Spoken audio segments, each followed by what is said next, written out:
Hey guys, welcome to another session of RBTL. So we got an update immediately after the dev notes yesterday, which is insane of the rate of release when they update information. So apparently a lot of the stuff that was forecasted to, who knows when, is coming like soon, very soon. And I read this on stream with the guys, and I don't want to do the whole thing because there's honestly, it's every hero, like a lot of heroes, sorry, not every hero, gets buffs, and only one of them gets a debuff for hero balancing. And to be honest, it is really good in general. I have no complaints about it whatsoever. First things first, I want to talk about is the awakening effect improvements. This has a huge change towards how you're going to build your heroes now. It's depending on their star maps and what they get from their awakening, a 12% effectiveness when you used to get 6 is incredibly insane. Double that is insane. The critical hit chance, honestly, you get a 2% extra. No one's gonna cry about it. But the thing is, if you do have 2 of the critical hit chances in your awakening map, you are getting a big benefit from it. 1%, so 3% total. That's actually really good. So anyone with a 21% after awakening critical hit chance innate will now have a 24, which really it could really cap you off. Like maybe let's say you're hanging out at 96% and you always wanted to get to 100%. You get that, and that really boosts you. But the effectiveness and the effect resistance, I would say these two are now probably the most desired. That's my own opinion. Now, critical hit damage, I haven't run into many heroes myself with a critical hit damage, but a 4% increase there and a 2% increase here, totally not bad at all whatsoever. That's a total of what, 6% total, and everyone knows critical hit damage is one really sought after skill. That's like a really solid substat roll, so that's really good. But the effect resistance, I think the effectiveness and effect resistance is gonna be really game changing. If you PvP and GVG a lot, man, you need like as high as like, I don't know, 60 to 70 effectiveness now, because people are running counters to that with high effect resistance. And people who hate, like Kluri lockdowns, Falconer Kluri lockdowns, or any other debuffs, run high effect resistance, especially if you're top tier PvP or GVG player. You're going to be running those kind of stats, like over 100% effect resistance, so you don't rely on the immunity set, which can be dispelled. So that's going to be a big game changer. I think people like Crow, Angelica, they have even DN has effect resistant awakenings, which can make them even more annoying to fight. I like that aspect. I think that the upgrades are really good. A lot of people do neglect the effect resistance and effectiveness, but I think it's really good, that update there.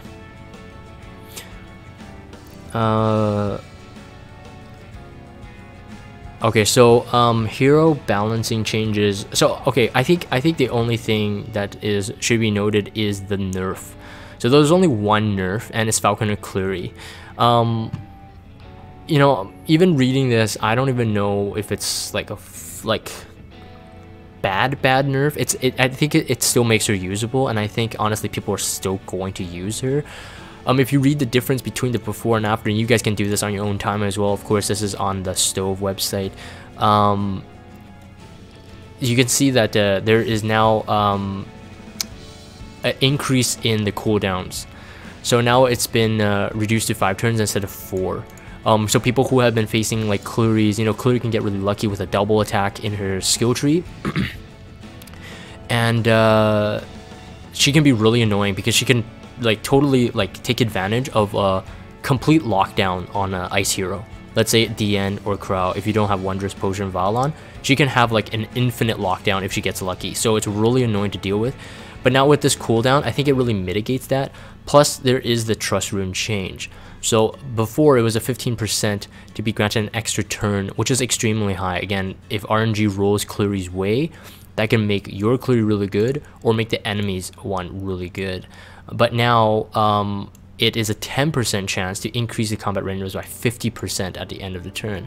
So it's a pretty big nerf in comparison. It's a very big one, because if for those of you who know, combat readiness, you can only cap it at that turn. So even if she was next to go and she increases the combat readiness by 50%, she sort of wastes that combat readiness boost. You understand? So once you get to the end of the timeline, you're not going to really benefit from it. But whereas it's the next extra turn, it totally skips the whole lineup, and that's just really annoying. So this debuff or nerf on Kluri, I would say is a fair one, but I think for a lot of people it's going to be quite salty, because, you know, maybe they put a lot into Kluri and had Kluri, like, you know, as their like pillar in their teams, and she is, but I think with these nerfs she's not going to be as broken for sure. So I kind of appreciate that aspect, but again, you know, people can disagree with me. The other things I just want to talk about is we got mostly buffs. So Specimen Says, Spectre Tenebria. I won't go through all of them, honestly. Ton of skills, Kitty Clarissa, Assassin Sid, all of them make them a lot more usable, and exactly how the developers had planned it. Now you're gonna see them surface a lot in Arena again, because their kits now with the new buffs are going to be pretty game changing. They're going to change the dynamic of how people are setting them up in their original teams, and also going to set up how they want to set up their defense teams, and that's going to be interesting. So more things to learn. And again, like I said, I want to keep it short, but I do want to talk about the Molagora improvements here. I want to note that people should really take advantage of this. So March's 4th week update, so I believe that is next week, will decrease the amount of Molagora Go. So Malagoras. Make sure you take advantage of this. There is this thing here. It says access Malagoras compared to the new decreased requirements will be returned together with gold to the player's in-game mailbox. As access Molagora Goes will be returned as Malagoras at an exchange rate of 1 to 5. What that means is, if you have been buying the Molagora Goes properly, you will be able to get 1 extra Molagora for it. So most likely you'll be getting them from Hoochie. There should be no reason why you should have exchanged the 1 to 5 ratio with the Goblin. Most people would, you know, spend the RNG and just see if they could get lucky with Hoochie. And I mentioned before in a Molagora video, which now will actually be obsolete, which kind of sucks. That means I have to update the video. But I've explained how you can get those Malagoras at a cheaper price, Molagora Goes. So if you are now hearing this in this video, make sure you check out your Hoochie today.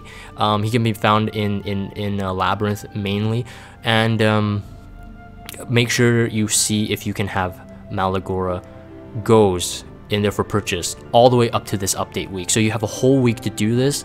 Purchase as many as you can. That means don't invest in your Malagoras right now into your heroes. Save them for the Molagora Goes so you can get them back. So it just requires more patience, right? So good luck on that. Hopefully you guys get a couple. I know I'm gonna get a couple back, and knowing this, I'm gonna go farm, or, you know, check out Hoochie later as well. But after that update, Hoochie will no longer be selling the Molagora Goes, and you'll be able to exchange a 4 to 1 ratio in the normal section of the in-game shop. So it's gonna be good all around, but take advantage of this for sure. I think the developers have left this as an option. It's almost like a generosity thing. So all in all, it's gonna be good as well. You can look at the rates of the change. 68 total Malagoras needed to 48%. 30% decrease is gonna make everybody very happy, I think. We got the Season 2 launch, so keep in mind the dates here. The launch is on Monday, server reset, April 1st, and then Arena Season 2 shop opens at 4-4, so after the update on that week. Don't think they're gonna do any April Fool's joke on us, right? Huh? No. Just kidding. Yeah, Bacillus is lucky I got all the Molagora seeds from World Story yesterday. I'm gonna get them. I'm gonna get all the event ones, all the ones I can get, and I'm gonna shop for Hoochie for sure. We're gonna take advantage of that, really. Additional glory crests. Okay, so this is, yeah, I'm not gonna go into this. So there's new stuff on the shop here. Unknown Slate, Arena Season 2 exclusive equipment. Keep that in mind. That means farm for them. Arena Season 2 exclusive hero frame. So keep in mind that means there's a deadline to it. So in my opinion, if you're new, if you're old, if you play Arena farm those first, get them out of the way, and then start buying your charms. Decrease cost charms in the conquest point checks in the shop. Ooh, decrease cost for charms. That's good. That means you shouldn't buy any charms because there's no refund on your conquest points. So don't buy charms. Don't buy charms until the update. All right. Hall of Fame.